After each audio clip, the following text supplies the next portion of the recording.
বন্ধুরা নমস্কার, আবার চলে এলাম একটা মিনি ব্লগ নিয়ে তোমাদের কাছে নতুন রেসিপি শেয়ার করব বলে। দেখো, আমি 200 গ্রাম মতো বেগুন নিয়ে নিয়েছি টুকরো করে কেটে। এরপর টমেটো, ফ্রেশ কারি পাতা, একটা মিডিয়াম সাইজ পেঁয়াজ কুচো, আদা আর অল্প রসুন, এই সমস্ত উপকরণগুলো আমি নিয়ে নিয়েছি। এবার কড়াইতে অল্প পরিমাণ তেল দিলাম, দিয়ে সর্ষে ফোড়ন দিলাম। সর্ষে ফোড়ন দেওয়ার পর একটা শুকনো লঙ্কা দিয়ে দিলাম।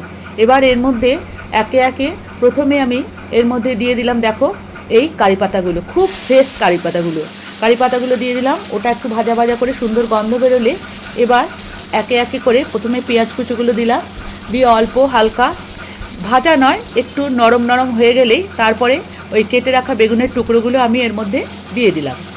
বেগুনের সমস্ত টুকরোগুলো দিয়ে দেওয়ার পর আস্তে আস্তে ভালো করে এগুলোকে মিশিয়ে নাড়াচাড়া করতে লাগলাম। ওগুলো নরম হয়ে গেলে কেটে রাখা টমেটো কুচোগুলো এর মধ্যে দিয়ে দিলাম, দিয়ে কিছুক্ষণ নাড়াচাড়া করে তারপর মশলার গুঁড়োগুলো একে একে প্রথমে হলুদ গুঁড়ো এখানে খুব কম দিতে হবে এই রান্নাটাতে। লঙ্কার গুঁড়োটাই একটু বেশি, আমি এখানে কাশ্মীরি লঙ্কার গুঁড়ো ব্যবহার করলাম। লঙ্কার গুঁড়ো দিয়ে দিলাম, আর তারপর পরিমাণ মতো জিরে গুঁড়ো আর স্বাদ অনুযায়ী নুনও আমি এর মধ্যে দিয়ে দিলাম। দেখো বন্ধুরা, এবার স্বাদ অনুযায়ী নুনও দিয়ে দিলাম। তোমরা যে যেমন ঝাল খাবে সেরকম দিতে পারো লঙ্কার গুঁড়ো, আমি এখানে কাশ্মীরি গুঁড়ো লঙ্কাই ব্যবহার করেছি। এবার ভালো করে খুব সুন্দর করে নাড়াচাড়া করে সমস্ত একদম উপকরণগুলি একটু নরম হয়ে গেলে অল্প পরিমাণ জল দিয়ে 2 মিনিট মতো ঢাকা চাপা দিয়ে আমি রেখে দিলাম। 2 মিনিট পর আমি ঢাকাটা খুলে দেখলাম অলমোস্ট আমার এই বেগুন বাহারি রেসিপিটা হয়ে গেছে।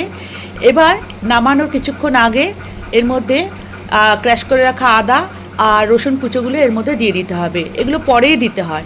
ভালো করে দিয়ে নাড়াচাড়া করে নিলাম। এবার দেখো, আমার পুরো রান্নাটা প্রায় হয়ে গেছে। একটু নাড়াচাড়া করছি, আমি তোমাদের দেখাচ্ছি। দেখো, খুব সুন্দর গন্ধ বেরোচ্ছে বন্ধুরা, দারুণ খেতে। এটা রুটি, পরোটা বা ভাতের সাথে সব কিছু দিয়ে খেতে ভাল লাগে। আমার এটা হয়ে গেছে।